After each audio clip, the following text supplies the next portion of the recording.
Hola, buenas tardes. Esta es otra clase de Mecánica Clásica 1 de la licenciatura en Biofísica y la licenciatura en Física de la Universidad Autónoma de San Luis Potosí.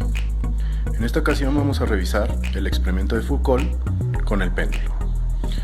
Recuerden que es importante que revisen el video que les mandé por correo electrónico para preparación a este tema. En ese video viene una explicación un poco más detallada y con ejemplos muy bien hechos de cómo funciona el experimento de Foucault con el péndulo. Lo que vamos a hacer aquí es revisar más bien las ecuaciones con las que resolveríamos este problema. Entonces comenzamos.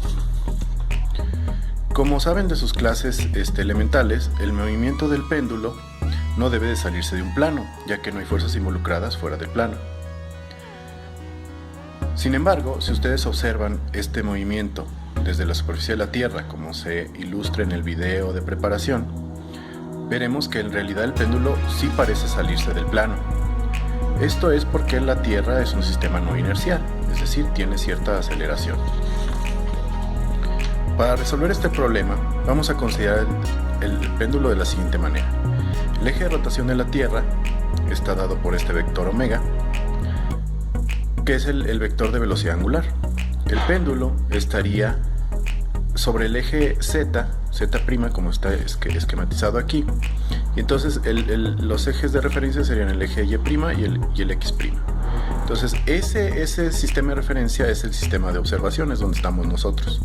El péndulo está en un sistema de referencia que es inercial y que está caracterizado por las variables x, y y z. Entonces, si usamos las expresiones estudiadas en el capítulo 1, tendremos que la aceleración en el sistema primado está dada por las expresiones ahí escritas. Hay que considerar el vector de rotación como este vector, y si se fijan, la velocidad angular en realidad es muy pequeña.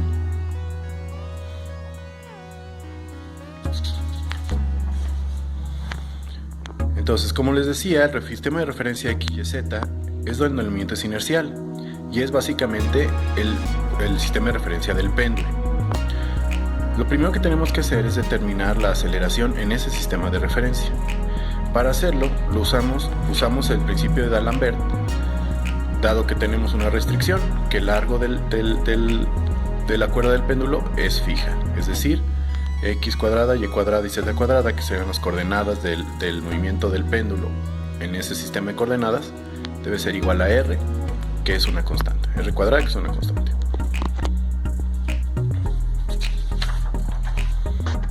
Entonces, utilizando el principio de D'Alembert de desplazamientos virtuales, yo puedo escribir las ecuaciones del movimiento de acuerdo a esta ecuación. Y usamos esta para tener en cuenta la restricción. Ahora, estas dos ecuaciones pueden resolverse de manera simultánea utilizando el método de multiplicadores de Lagrange. Sí, que consiste en multiplicar esta ecuación por lambda y restársela a esta ecuación. Con eso vamos a obtener este juego de tres sistemas de ecuaciones. Y entonces lo que tenemos que hacer es resolverlas para lambda y para las diferentes variables y y z del sistema. X, y y z del sistema. Ahora, para hacer este procedimiento un poco más fácil, vamos a hacer los siguientes trucos. Entonces, para eliminar las variables, aprovechamos la restricción derivándola dos veces, con lo que obtenemos lo siguiente.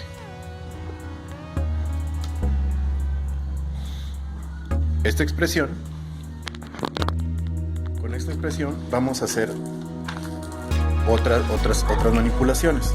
Entonces, lo que vamos a hacer primero es multiplicar estas tres ecuaciones otra vez, esta por x, esta por y y esta por z. Y las vamos a sumar a la ecuación esta, con lo cual obtenemos esta ecuación. De aquí podemos ver que dada la restricción, entonces la podemos reescribir así. Y dado que esto es el cuadrado de la velocidad o la magnitud de la velocidad, la expresión se puede reescribir de esta manera.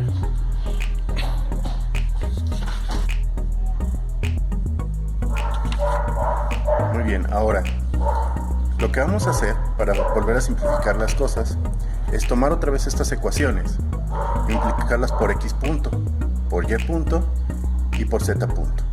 De esta manera podemos ver que vamos a usar la regla de la cadena para simplificar las derivadas de la siguiente manera, como se expresa aquí en esta ecuación.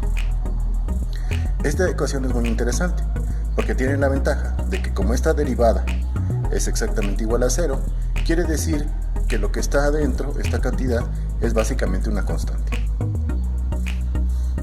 Con esta expresión, y si la denominamos como C1, podemos regresar a la ecuación anterior, a esta, y sustituir para darnos cuenta de que lambda, que la ecuación para lambda se puede escribir de esta manera. De aquí podemos despejar el valor de lambda y lo obtenemos de esta manera. Con esta ecuación, para el multiplicador de Lagrange, entonces podemos regresar a las ecuaciones de movimiento. Por ejemplo, para el caso de la componente X. Esta sería la ecuación de movimiento que tenemos para el movimiento del péndulo en la componente X. Es muy importante notar que esta fuerza que aparece aquí no es una fuerza física real. En realidad es una fuerza que se debe a la restricción. En cierto sentido lo podemos interpretar como la tensión de la cuerda, la que hace que permanezca el péndulo amarrado y que no caiga por acción de la gravedad.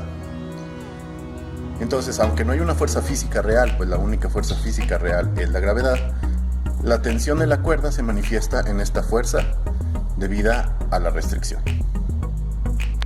Ahora, esta ecuación es altamente no lineal y es muy complicada de resolver.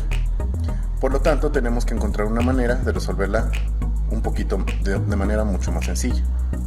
Una de las primeras consideraciones que vamos a tomar es que la velocidad es pequeña. Si la velocidad es pequeña, entonces su cuadrado es mucho más pequeño y por lo tanto C1 la podemos aproximar a esta cantidad. Si sustituimos esto en la expresión para lambda, esta se simplificará de la siguiente manera, así. Ahora, tomamos también como aproximación que z es aproximadamente el negativo de r, es decir, básicamente la cuerda está fija, ¿no? La posición en z del péndulo está básicamente fija. Eso quiere decir que lambda es aproximadamente igual a esto. Con esto, las expresiones para la aceleración en x está dada por esto, en y y en z. Como podemos ver, estas aceleraciones son producto de la tensión de la cuerda, mientras que esta es la única fuerza física que existe realmente, o la aceleración física que existe, que es la de la gravedad.